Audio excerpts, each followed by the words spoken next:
Whenever you have broken bones or something, it was like we had to get that aggression out because I lived in Florida at the time, and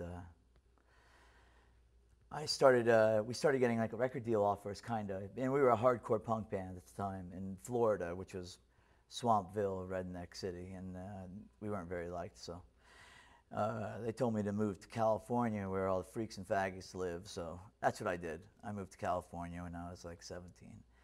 And I started Amen at that point, and it was always just a process of sanity. It wasn't about trying to become a band that was signed or trying to become anything other than expression and total purity, in the sense that I didn't want to dilute it with some A&R guy telling me, you know, where's your bio, or where's this, or where's that. And Amen was just a manifestation of a lot of anger and hostility, and it took several years for someone to recognize it, and then we got signed to a record deal, and ever since we've been signed to, I mean, been fortunate enough to get record deals consistently on different labels and stuff. And in America, the band isn't too popular. We're not a very popular band, very underground. But in the rest of the world, we can tour the rest of the world, kind of like the Ramones did in the beginning, where they never toured America. And and they always went to Europe, and they went down pretty well. People got it. So people get what we do over anywhere outside of America.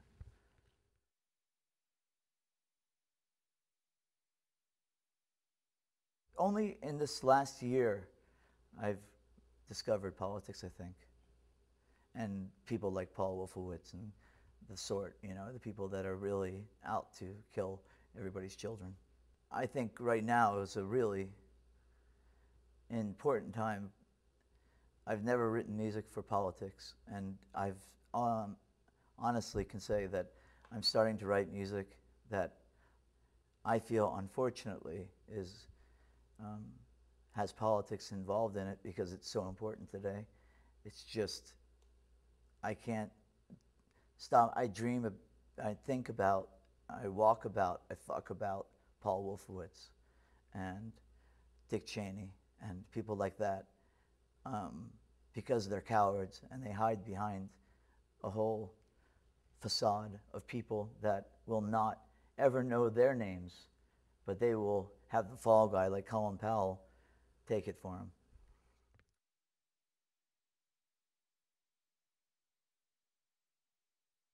Come America was a song, just a punk rock song about a sleeping nation that never woke up till 9/11 happened and the sleeping giant awoke.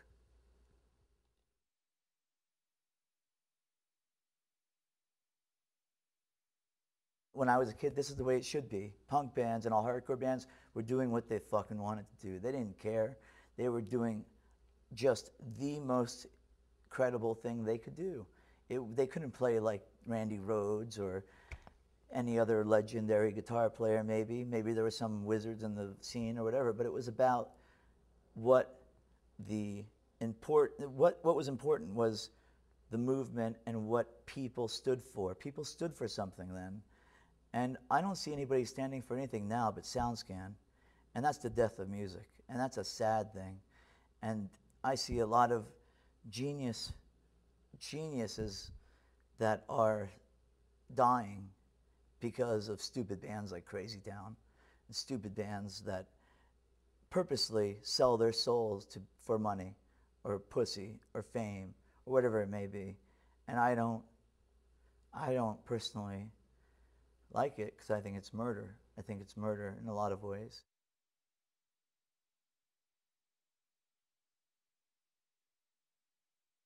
I've never done this for money. I've had plenty of opportunities being signed to Sony Records and Virgin Records and Roadrunner Records and all these different labels, and working with Steve Lillywhite and people like that, all kinds of different people. I've had the opportunity to sell my ass if I wanted to, and that's never been the intention. Every record that I've ever made, I feel, has been just an expression of where I was at that time, and it was capturing a moment. And to me, that's what, it doesn't matter what label you're on, it doesn't matter what kind of music you create, being it, you know, any style of music. Tom Waits, that's punk rock. You know, people who are doing their own thing and being true to themselves and never giving in to some clown shoe A&R guy.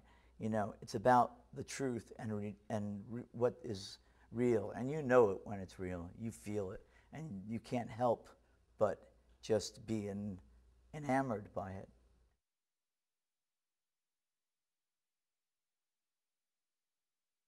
The first concert that I ever went to was Black Flag. And I was a preteen that was not aware of music at all, with the exception of hearing Black Flag about a week ago, and I heard a song called Police Story. And it said, "Fucking city run by pigs. They take our rights away from all the kids."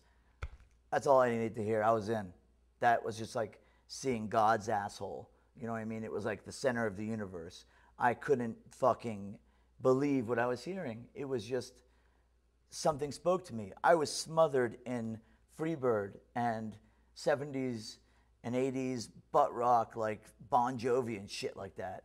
You know, it was like, that was just like, because they played at the skate parks and the skate ramps, and everybody's very trendy, you know. And this was not trend. This was authentic feelings, authentic emotions. Everything was real. There was no packaging. You had to search out to find the record. You had to look for it. It took action. And I think it created a lot of people to take action, you know, and inspired a lot of people. And obviously in the scene today, for people like David Grohl, who came from the punk scene, and all kinds of people. I mean, it's just such an important thing that was undescribable as a child. So for my first show, seeing that, being Henry and Black Flag as a 5-piece in Daytona Beach, Florida, where there was people there that thought they were probably some sort of surf or rockabilly band or something. They had no clue, some of them. Some people were there because they knew Black Flag, of course. But I will never, ever, ever forget that. That was probably one of the most powerful things I've ever seen in my life. It is one of the most powerful things I've ever seen in my life. There is nothing that could compete.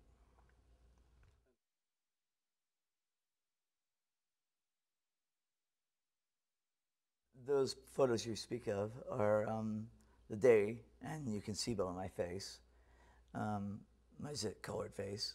That was totally, I mean, I was like looking at my life changing in front of my eyes. It really captured that moment, I believe. I'm just sitting there like, because I'd never seen anything like that. Those pictures are beyond important to me. I mean, I wouldn't trade them for, or I wouldn't be able to live without them anymore, you know? It's like a materialistic thing to say, unfortunately, but that is just such a constant reminder of why I'm still here.